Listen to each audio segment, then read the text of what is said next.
Hi there. Welcome back to Third Shift Thoughts with Joe Fizz.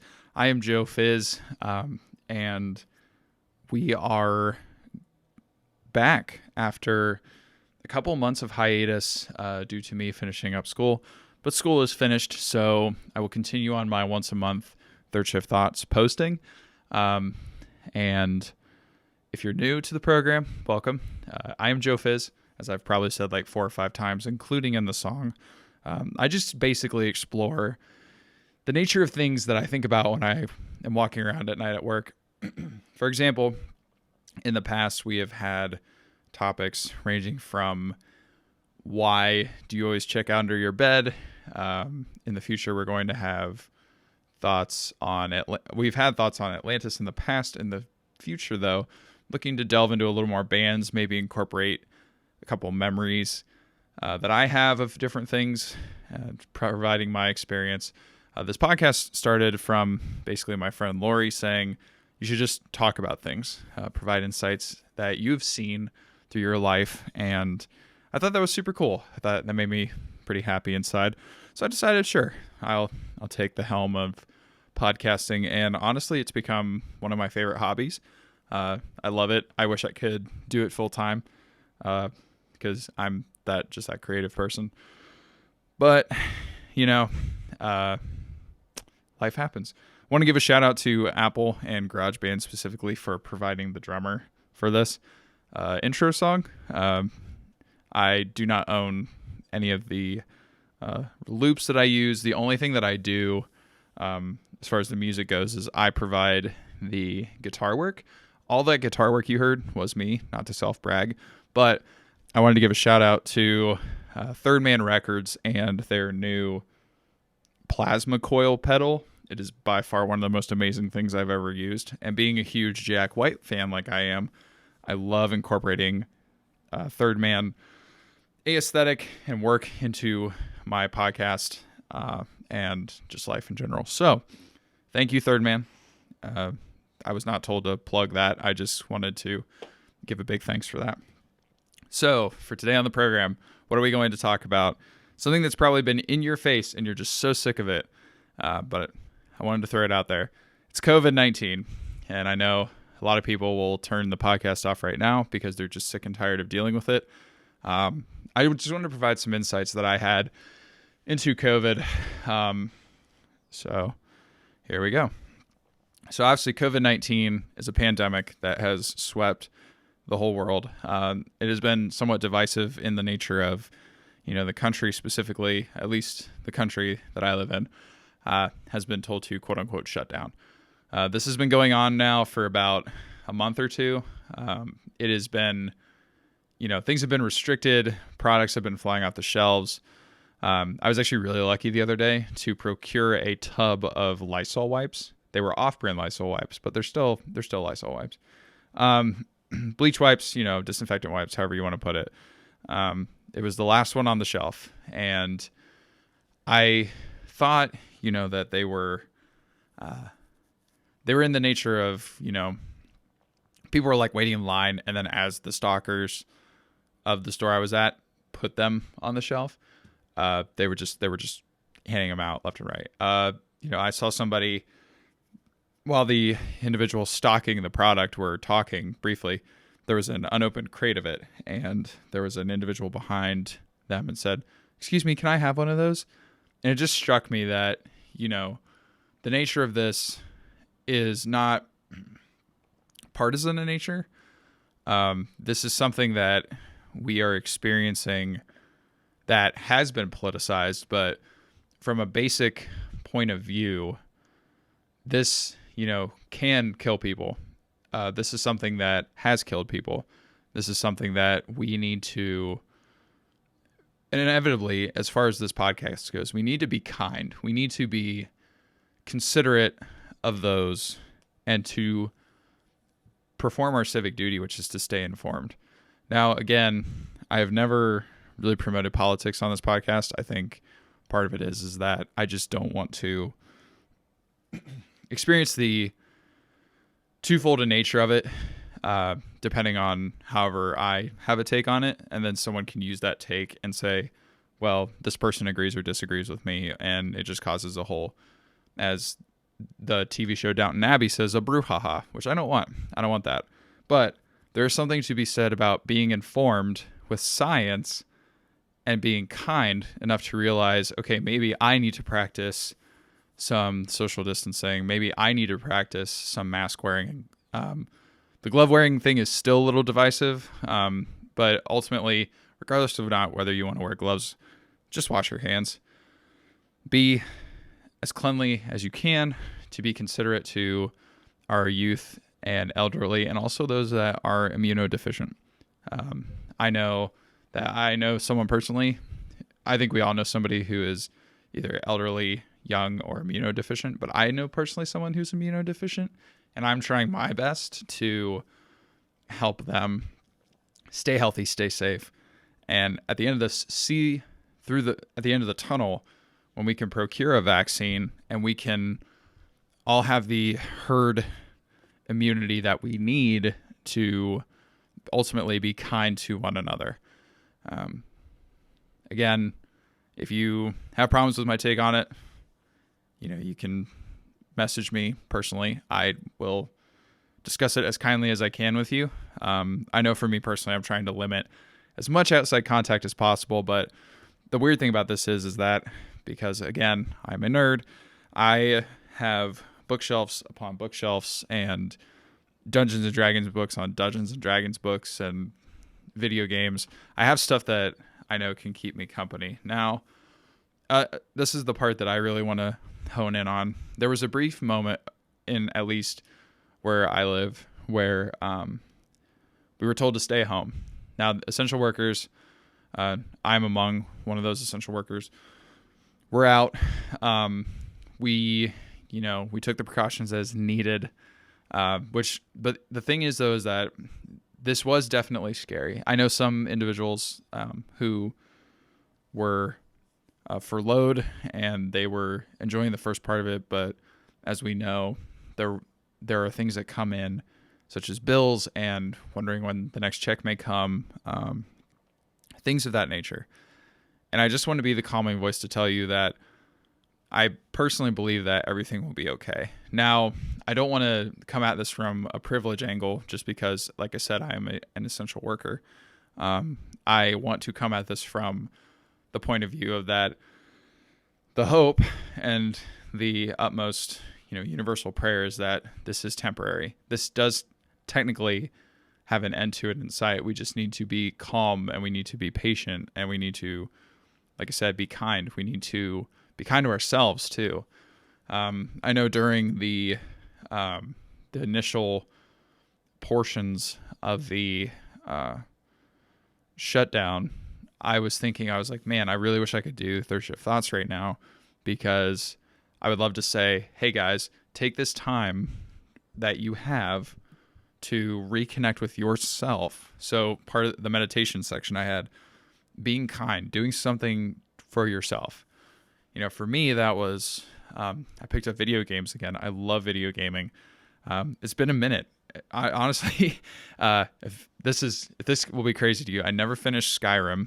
Skyrim for me was one of those games where when I was younger, I got bored, but now that I'm older, I'm like, dude, there's so much I can do. Plus with school, things like that, I just never finished it and had the time. Checking in with yourself, checking in with loved ones, reaching out to your grandparents, your parents, if they are older or they had to stay in, for me, it was really cool to see people connecting on Zoom for their birthdays and stuff like that. And I think when this is done, it's going to be a lot more kind. Like, I think we're going to enjoy each other's company even more. Now, again, I know there are situations where people have to stay away. I know there are instances where your family dynamic is not something that is beneficial to you, and that's okay.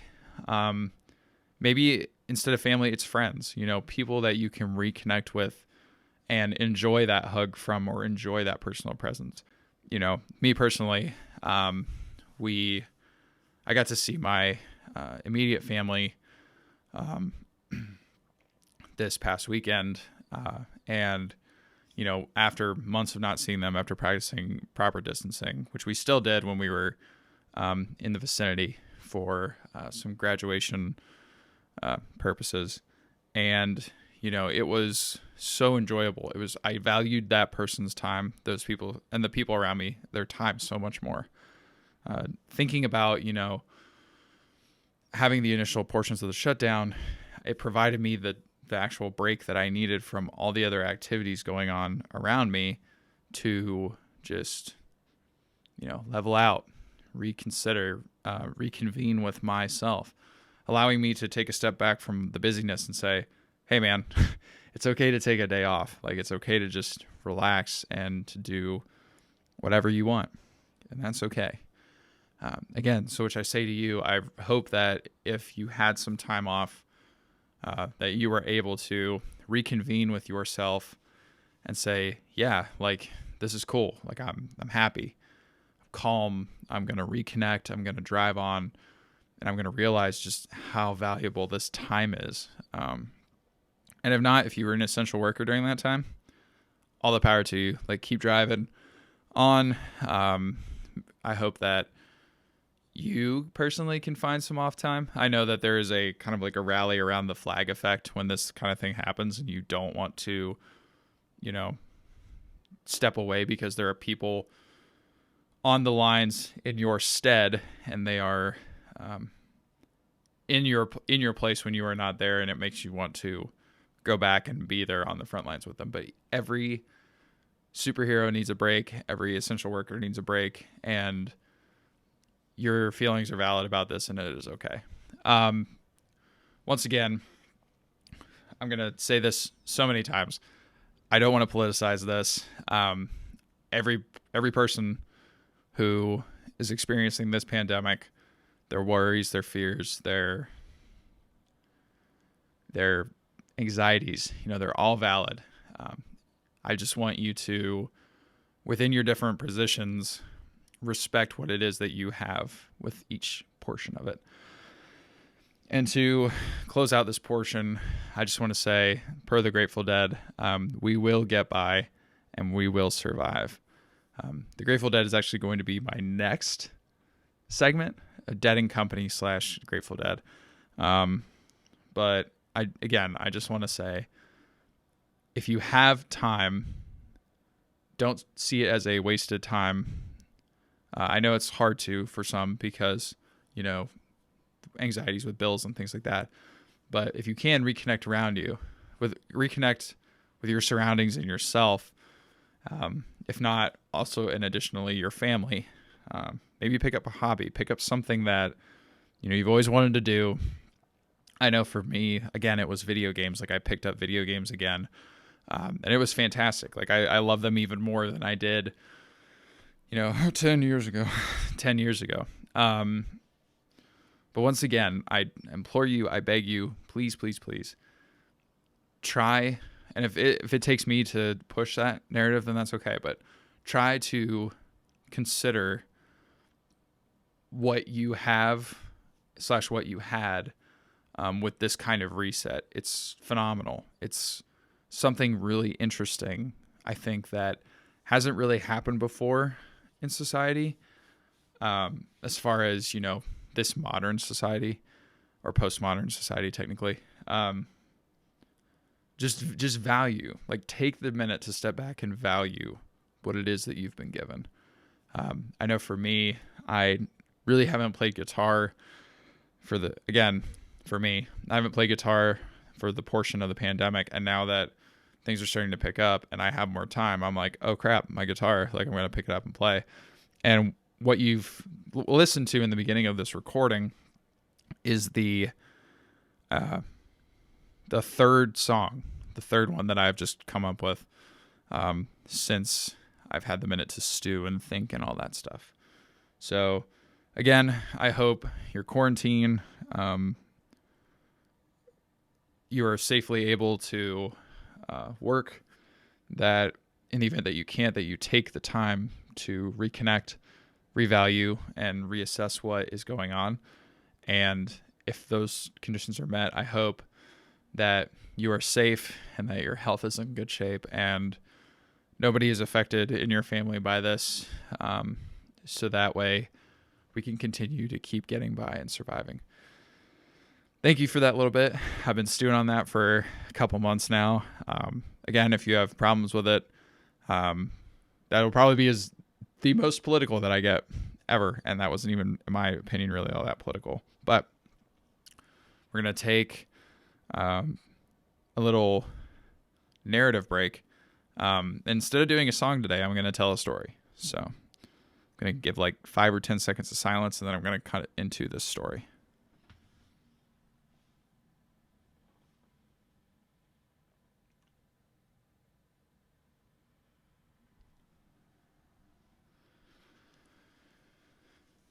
So I've been thinking a lot about what I wanted to do for like the interlude.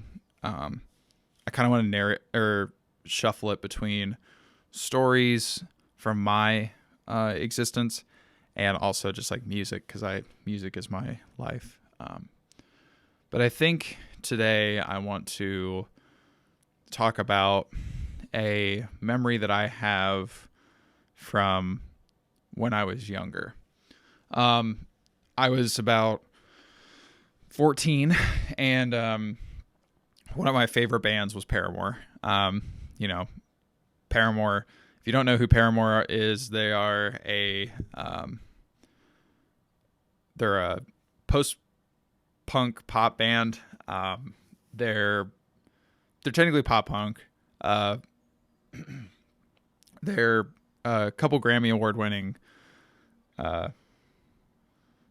I think they have a couple Grammys. They have about 5 albums now, I think, comprised of Haley Williams. At the time that I saw them, it was the Faro Brothers, and I forget the bassist's name. I apologize.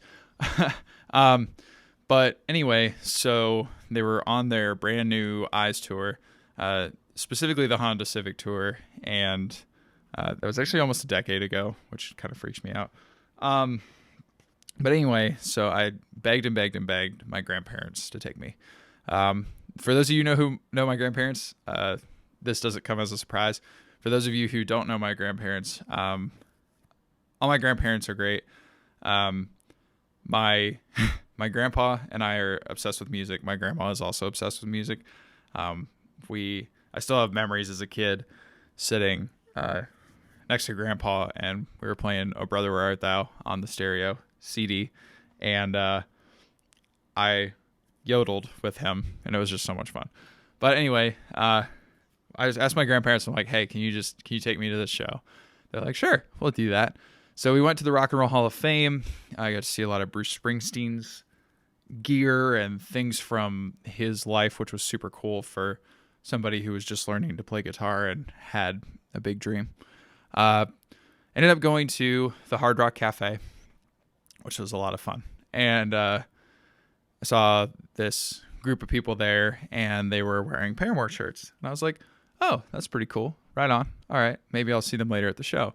So we get to the show, and to say that it wasn't packed is an understatement. You've got, I forget the up-and-coming opener's name, but you had Tegan and Sarah, Newfound Glory, and Paramore. It was a riot. Pun intended.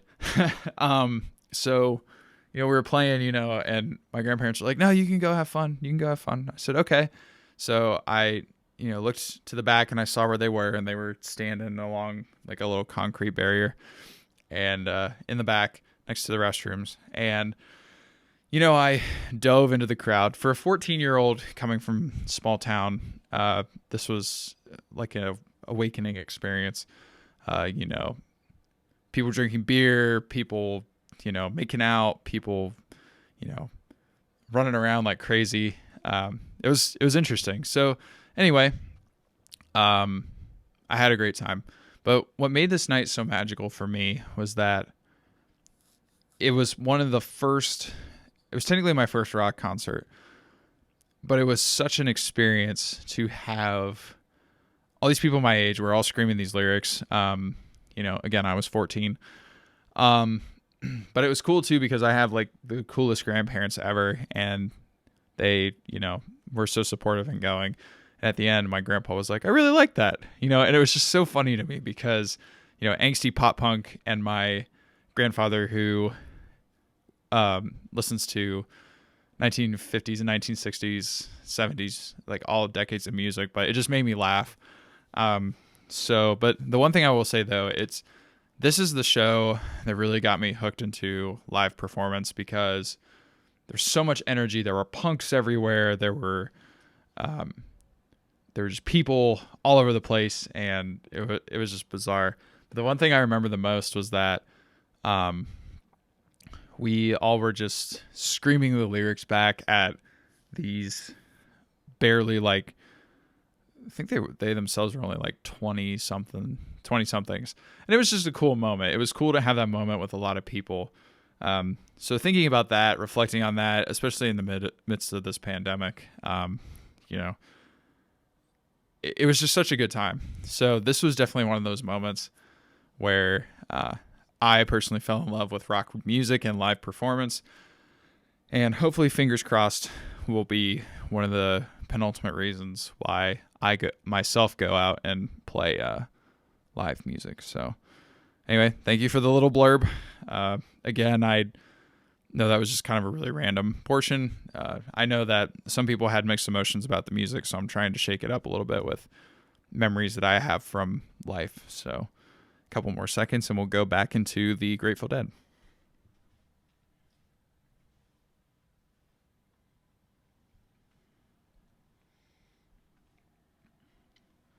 So now the next thing we have to talk about is the Grateful Dead. The Grateful Dead formed in 1965 in California. As the legend goes, they were a result of the new drug LSD coming in, and they were testing it, blah, blah, blah. As apparently and allegedly, the CIA, was part of the creation of this. So inadvertently, the CIA created the Grateful Dead, blah, blah, blah. But anyway, the Grateful Dead had a 50-year career spanning multiple albums, multiple awards. The thing that you have to understand about the Grateful Dead is not necessarily the nature of the drug use, I want to say. The Grateful Dead is more than the drug use. A lot of people immediately go to the drug use and they're like, which drug use isn't good, but they immediately go to the drug use and they're like, devil band or this and that and the other. If you actually listen to the lyrics of the Grateful Dead, you will find a lot of things that are very insightful. For example, touch of gray. Every silver lining has a touch of gray. I will get by. I will survive. They're pragmatic lyrics. They're things that ground you. I remember, again, when I was in high school, this really struck me. It didn't get me until years later when I realized that the Grateful Dead actually have something going on with them. Like there's something more. So I started delving deeper into the lyrics and things like that. Why is this band so big? Why are they arguably one of the best American bands ever? You have to understand with the Grateful Dead too, that they aren't your typical 5-minute or less song band with these certain boundaries to them. The Grateful Dead, if there's one boundary that it has, it's break the boundary. Obviously, it's confined into the strains of time and time signature and key. But, well, it's just sometimes with the key, depends. But the one thing that continues to make the Grateful Dead so popular, pushing almost 60 years later, is that you were given this framework, i.e. a song. So, for example, one of my favorite songs by the Grateful Dead is Brown Eyed Women. Brown Eyed Women starts at roughly, on the live version, it's like 7 minutes long. It can go for 15 minutes. It can only go for 3 minutes. It can transition into touch of gray. The Grateful Dead can morph their sound into a 3-hour set list and shape it around a couple different narratives. For the first 50 years, it was central around, I should say about 40-ish. For as long as Jerry Garcia was in the band, it's central around Jerry Garcia, Bob Weir, Phil Lesh. These guys, among the rest of the band members, can morph the sound into being this endless, gigantic song. So, for example, I went to see the new reincarnation of the Grateful Dead called Dead and Company, which has 3 of the original members, so Bob Weir, Bill Kreutzmann, and Mickey Hart, and then it also includes Otel Burbridge. I forget his last name, but I know it's Otel. He's on bass. Then you have John Mayer, who is renowned, and then you have I forget the keyboardist's name, but anyway, there's the younger group and then there's the older group. So Bob Weir obviously has been there. Bob Weir, Mickey Hart, and Bill Kreutzmann have been there since the beginning. These are the guys that were doing it in 65, and they're doing it right now in 2019, 2020. So they are central to this group because each band member has the ability to jam. Now, what is jamming? For those who don't know music terms, a jam is essentially no rules. Somebody will kick off in a drum beat, and then the guitar, the bass, everybody else will like follow in around suit. They'll take turns crafting solos, lyrics, whatever comes into fruition. Think of it like a jazz band where there are jazz solos. That jazz solo, but for like other different types of music, is a jam, which is super cool. So then you have, these frameworks, for example, Brown Eyed Women. And then you'll have moments in there where John will start doing something, and then it'll almost sound like it's changing. It almost sounds like it's evolving. It'll evolve, and then they'll segue into a completely different song. It's in the same key, but what's interesting about this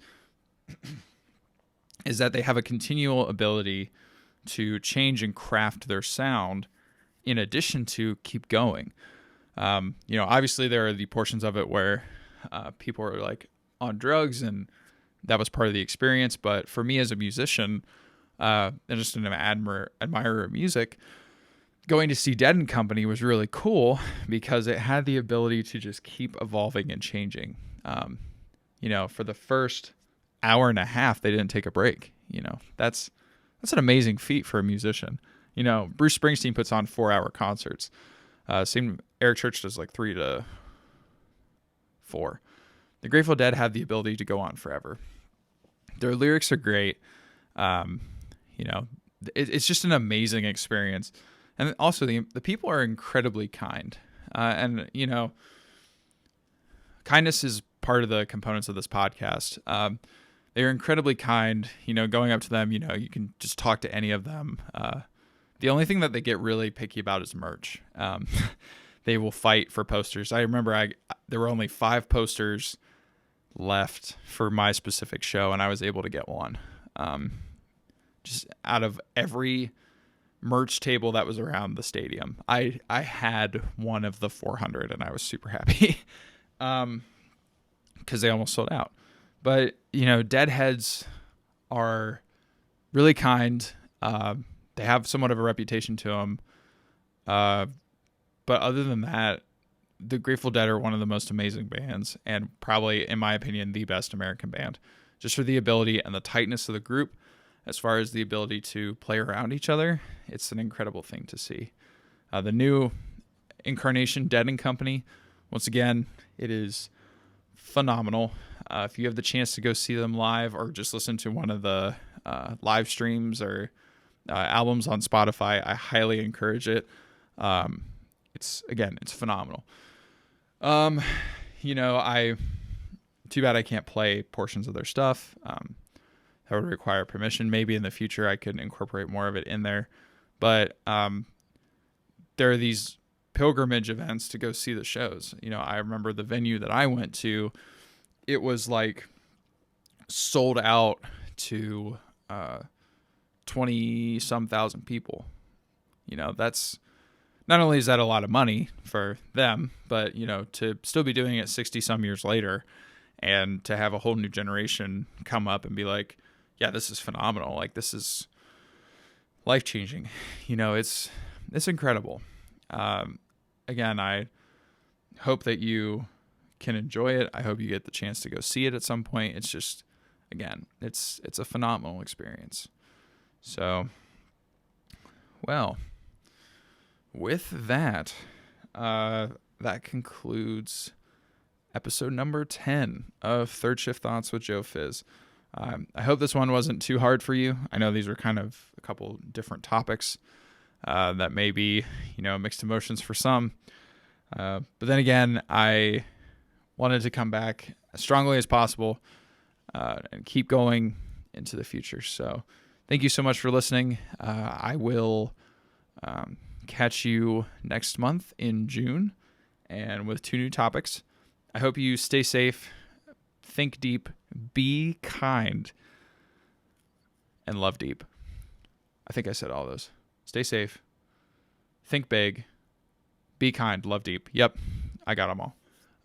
Please, please, please, if you have any questions, if you want more, please reach out to me. My email is JOS_RBYERS@gmail.com. If you have any suggestions for topics too, I'm always looking for something new. If you want something to be a little bit more researched, again, I should have done that with the COVID question, but if you want something a little more in depth, a deeper dive, I can devote one whole episode to it. But again, this is my thing for you. If you want to dump something back or provide something back to me, I would greatly appreciate it. Again, one final thing, my schoolwork is done. I'm done in that regard, so I will continue to make podcasts into the future. One note about Graymore, though, it's a sad little note about Graymore. I'm going to have to change the name of it, which is something that, kind of cuts me to the core. Since I've been doing Graymore for a couple of years now, the Elder Scrolls recently came out with the title of their new online expansion called Graymore. It's really similar to mine. Technically, if we're going to get super technical with it, they have it copyrighted since the beginning of Skyrim. I did not realize that. I thought I was just coming up with a cool name, but I will definitely change that. The new name of the podcast is going to be called Gristholm. Gristholm. Gristholme.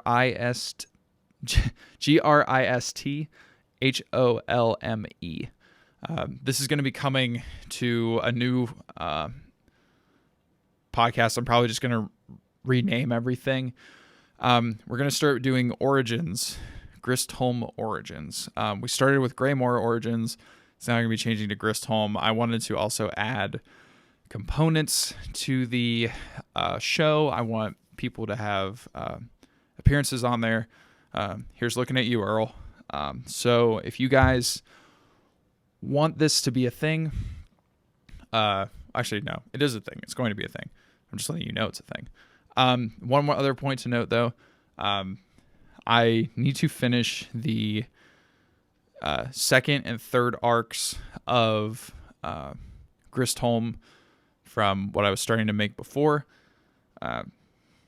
This podcast, the Gristholm podcast, other than Gristholm Origins, which I will rename appropriately when that switch happens, Gristholm is going to be the prequel to the book Gristholm. This is something that I have thought about for a long time. I've always wanted to write a book. Now that school's done, again, this book is going to come through. So if you have any questions, please don't be afraid to reach out. Once again, this is Joe Fizz signing off, saying, stay safe, think deep, be kind, and love deep. Gosh, every time I screw that up. Okay. Think big, love deep, be kind. Gosh. Be kind, think deep, love big, and stay safe. That should be it. That's good. All right. See you on the flip side, guys.